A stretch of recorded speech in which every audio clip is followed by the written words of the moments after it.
Éducation, partenariat entre l'Union européenne et l'UNICEF.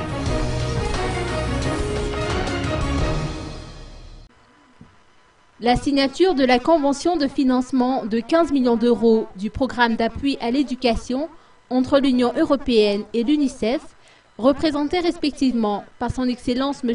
Leonidas Tesapsidis et Steven Lowery, a eu lieu aujourd'hui à l'hôtel Colbert d'Antananarivo. Programme de l'éducation.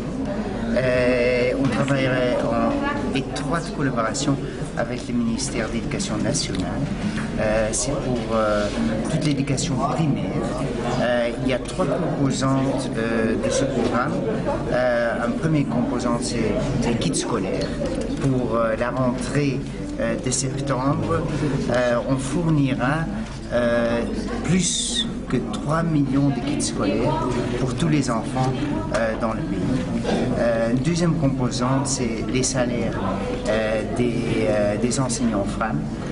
Dans 12 régions, on financera pendant 4 mois les salaires des enseignants femmes. Ce sont les 4 derniers mois de l'année, c'est-à-dire de septembre jusqu'au décembre. Et les 8 premiers mois seront financés par le gouvernement qui a prévu ça dans son budget. Et un troisième composante, c'est les cantines scolaires, c'est-à-dire les repas pour les élèves. Et ça serait dans des zones précaires en termes de sécurité alimentaire. Et on fait ce programme ensemble avec le programme d'alimentaire mondial, le PAM, et le programme est financé par l'Union européenne ici dans le pays. De son côté, le chef de délégation de l'Union européenne, son Excellence M. Leonidas Tesapsidis, a mis en exergue l'importance de soutenir le secteur éducatif pour réduire le taux de déscolarisation des enfants et diminuer les charges économiques des parents vulnérables.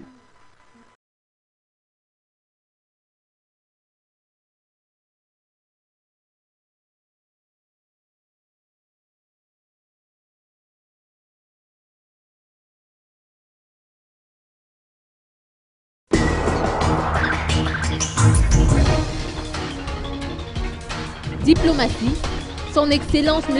Abdelaziz Ben Ali Chérif quitte la Grande Île.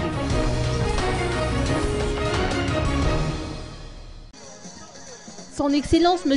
Abdelaziz Ben Ali Chérif, ambassadeur d'Algérie et non moins doyen du corps diplomatique à Madagascar, a quitté la Grande Île après une cérémonie d'adieu qui s'est tenue samedi dernier à la résidence d'Algérie à Mbabé. Le diplomate algérien a bien voulu accorder une interview exclusive aux journalistes de MaTV à cette occasion et au cours de laquelle il a exprimé son point de vue par rapport à la conjoncture actuelle. Je pense que la durée de 8 ans et demi, pratiquement jour pour jour, que j'ai passé dans ce formidable pays qu'est Madagascar, m'a permis de me faire beaucoup d'amis et de toute modestie mise à part, de commencer à comprendre plus ou moins la façon avec laquelle mes amis et frères malgaches raisonnent. Je pense que tout le monde est d'accord pour dire que cette crise a trop duré et que tout le monde est là, fatigué de cette crise. Et que forcément, même les guerres continuent toujours, les guerres finissent toujours par une rencontre autour d'une table. Et donc, je vous ai déjà à plusieurs reprises entretenu au sujet de ma lecture de la situation. Et j'ai toujours pensé, et je pense toujours, que la crise malgache n'est pas aussi difficile que ça pour ne pas être dépassée, transcendée. Et les tentatives malheureuses qui ont eu lieu tout au long de ces 4 ans ont fini par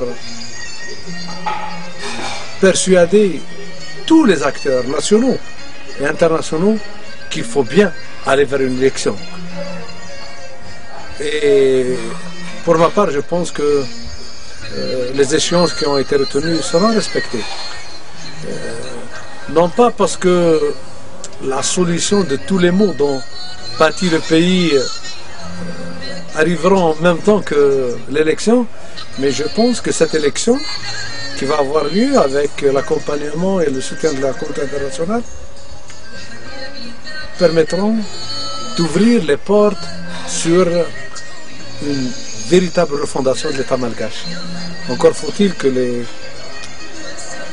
volontés soient là et je pense que tous les acteurs politiques malgaches ont compris que Madagascar ne peut pas continuer sur la voie de la discorde et qu'un jour viendra où il faut que les Malgaches reviennent aux valeurs ancestrales du Féavaln, c'est-à-dire qu'on ne peut avancer si on ne se pardonne pas entre nous. Je crois que le pardon est primordial. Le pardon est primordial parce que l'essentiel des problèmes que nous vivons aujourd'hui en Madagascar vient du fait que ce pardon a été absent, à la fois des pratiques et parfois même des esprits. Ce que je regrette. Et j'espère qu'avec cette élection, le pardon finira par primer et que les bonnes consciences, il y a tellement de talent, il y a tellement de savoir-faire, il y a tellement d'atouts, il y a tellement de potentiel, il y a tellement de richesses qu'il n'est pas normal que Madagascar ne soit vraiment pas la locomotive, non pas du seul peuple de Madagascar, mais de tous les peuples et de tous les pays de la région. Il a les moyens, il a les capacités, la volonté viendra avec ces élections, je l'espère. Et voici ses réactions concernant la démarche de médiation organisée par le FFKM. Je vous ai dit que je ne veux pas émettre d'avis sur les conclusions du conclave du FKM ou d'ailleurs d'autres organisations de la société civile, elles sont très nombreuses, comme vous le savez. Mais je pense que il serait anachronique que la communauté internationale regarde vers les conclusions d'un groupe d'associations ou d'un autre groupe au moment où les préparatifs sont en bon train pour organiser ces élections. Je ne suis pas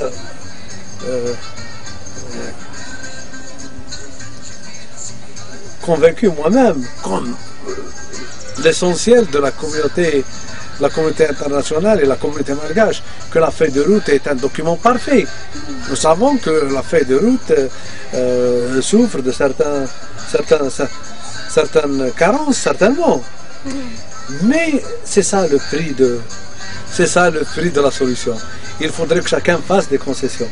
Il faudrait qu'on aille vers ce début de solution à travers les élections.